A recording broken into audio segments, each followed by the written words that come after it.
दोस्तों, जिंदगी में हमेशा मेरी इस बात को याद रखना कि वक्त कितना भी बुरा हो, लेकिन कभी किसी के साथ में छल कपट मत करना। जिसने तुम पे विश्वास किया हो उसके साथ में विश्वासघात मत करना।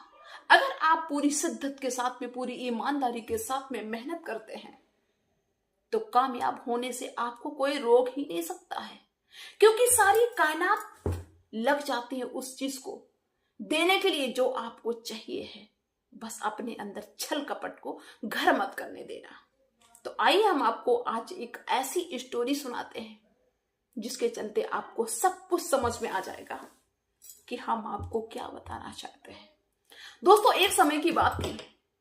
एक साधु एक जंगल से होके गुजर रहे थे और वो जंगल का रास्ता जो था वो ऊंचा नीचा उबड़ खाबड़ है। उन साधु के पास में 3 बड़े बड़े थैला थे।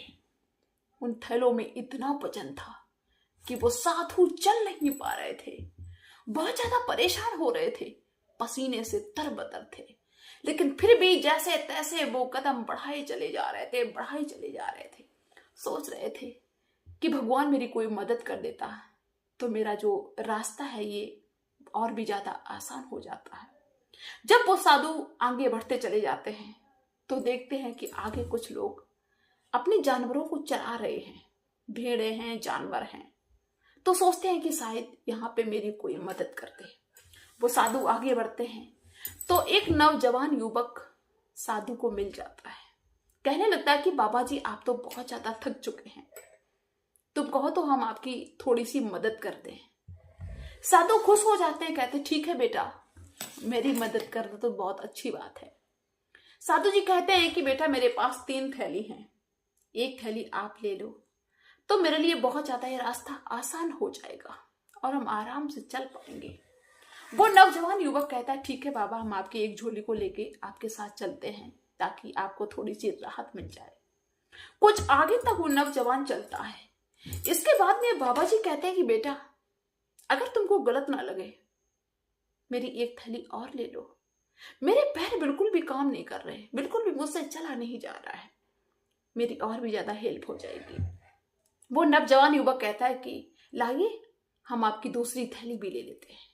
दोस्तों, दोनों चलते जाते हैं, बातें करते जाते हैं। साधु भी बातें करते और वो जो नौजवान युवक था वो भी इस साधु से पूछता है कि आप कहाँ जा रहे हो, कहाँ जाना है, कहाँ से आए, सारी बातें पूछता है। साधु अपने हिसाब से बताते हैं कि कहाँ मुझे जाना है और कहाँ से हम आए हैं। थोड़ा आप आगे चलते हैं तो साधु बाबा लड़खड़ाने लगते हैं। ऐसा लग रहा था कि जैसे ये गिर जाएंगे।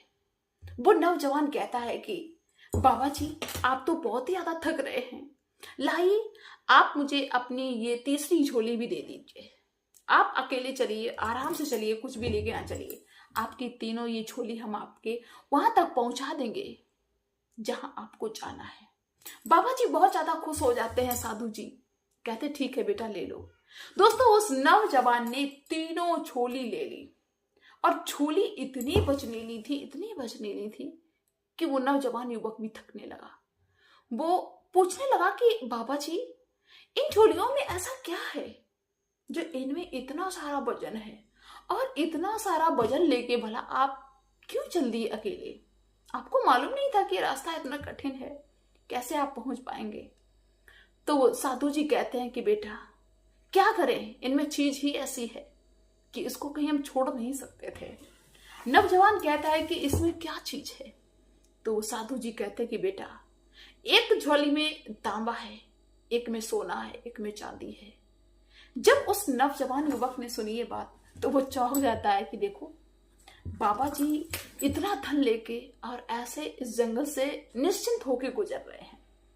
तरह तरह की बातें उस नौजवान के दिमाग में आती हैं। रास्ता चलता जाता है नौजवान, और वो जो साधु थे वो धीरे धीरे चलने लगते हैं क्योंकि वो काफी थक चुके थे। नौजवान थोड़ा आगे निकल जाता है और वो जो साधु थे वो पीछे रह जाते हैं। दोस्तों, वो नौजवान अपनी धुन में चला जा रहा था, तरह तरह की बातें सोचता जा रहा था। थोड़ी देर बाद नौजवान सोचता है कि देखिए, बाबा जी पीछे हैं या ज्यादा पीछे रह गए। दोस्तों, क्या होता है कि जब उस नौजवान ने देखा कि बाबा जी बहुत दूर हैं, उसकी नीयत खराब हो गई। उसने सोचा क्यों ना झोलियों को लेके गायब हो जाते हैं। ये बाबा हमारा क्या कर लेगा, वैसे भी इतने दूर है, जब तक आएगा तब तक हम बहुत दूर निकल जाएंगे। वो अपने रास्ते पे चल देता है।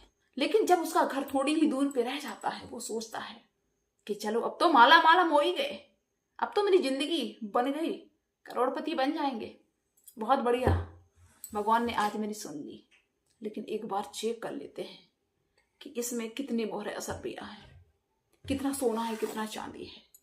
दोस्तों, इस चाह में वो लड़का झोली में हाथ डालता है, निकालता है, देखता है कोई सोना चांदी नहीं, तीनों झोलियों में कोई सोना चांदी नहीं, सब में पत्थर भरे हुए हैं। वो लड़का आग बबूला हो जाता है और कहता है कि बाबा जो है ना, ये साधु बिल्कुल बेवकूफ है, इसने मुझे क्या पागल समझा, ये पत्थर भर के घूम रहा है बदतमीज, और इसने मुझसे ऐसे बोला कि इसमें सोना चांदी है। हम उतनी दूर से लेके आए हैं, थक गए, इतना रास्ता बुरा है, ये तो बड़ा बेवकूफ है, इसको ये भी नहीं पता कि झूठ नहीं बोलना चाहिए, साधु होके बहुत बेवकूफ है। उसको इतना गुस्सा आया, इतना गुस्सा आया कि मारे गुस्से के तिलमिलाते हुए वापस चल दिया कि आज इस बाबा से हम ये पूछेंगे कि साधु होके झूठ क्यों इतना बड़ा बोला। वो लड़का वापस आता है। वो बाबा जी ने जब उस नौजवान युवक को तिलमिलाते हुए देखा तो वो मुस्कुराने लगे। नौजवान को और भी ज्यादा गुस्सा आ रहा है। तो बाबा जी कहते हैं कि बेटा, हम कोई बाबा नहीं है, कोई साधु नहीं है, हम इस राज्य के राजा हैं, और आज हम परीक्षा लेने के लिए निकले थे कि जो आज मेरी परीक्षा में सफल होगा उसको अपने राज्य का उत्तराधिकारी बनाएंगे, सारा राजपाट उसका होगा, जो ईमानदारी दिखाएगा ईमानदार होगा।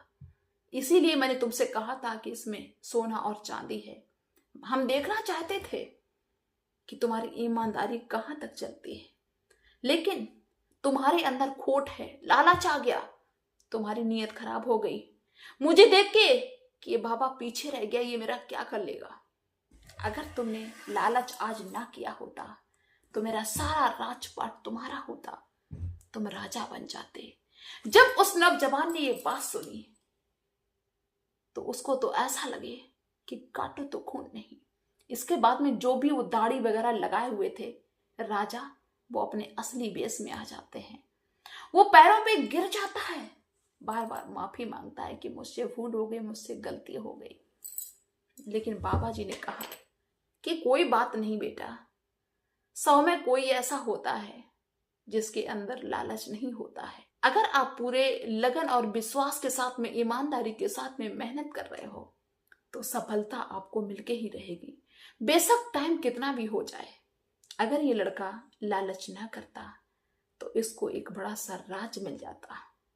तो इस तरह कभी कभी कामयाबी, कभी कभी दौलत हमारे पास से होके निकल जाती है, हमारे नियत की वजह से, छल कपट की वजह से। उम्मीद करते हैं कि इस तरह का काम आप लोग नहीं करेंगे। मिलते हैं फिर नेक्स्ट वीडियो में नए डे, तब तक के लिए बाय सभी को।